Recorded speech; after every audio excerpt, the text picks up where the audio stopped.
Tindak pidana korupsi merupakan salah satu permasalahan yang kini terus menjadi atensi bagi seluruh pihak di Indonesia, baik publik, KPK, maupun aparat penegak hukum. Pengelolaan aset daerah pun dinilai menjadi salah satu yang bisa berpotensi memunculkan tindak korupsi. Untuk mengantisipasi terjadi tindak pidana korupsi, KPK pun mendatangi Provinsi Gorontalo dan mendesak agar pemerintah daerah mempercepat sertifikasi aset-aset yang ada di daerah. Bahkan untuk menseriusi proses percepatan yang dimaksud Badan Pertanahan dan pejabat daerah seprovinsi Gorontalo, turut dihadirkan dalam rapat koordinasi yang dilakukan.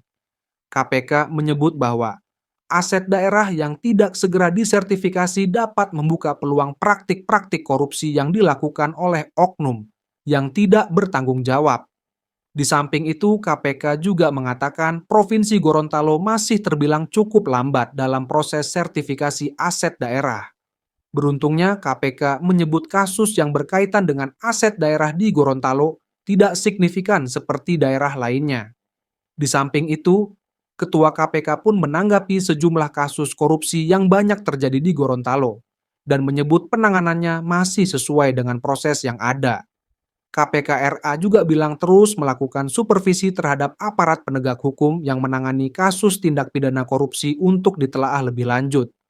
Bahkan jika ditemukan kasus yang tidak bisa ditangani dengan baik, KPK RI bisa saja mengambil alih kasus tersebut.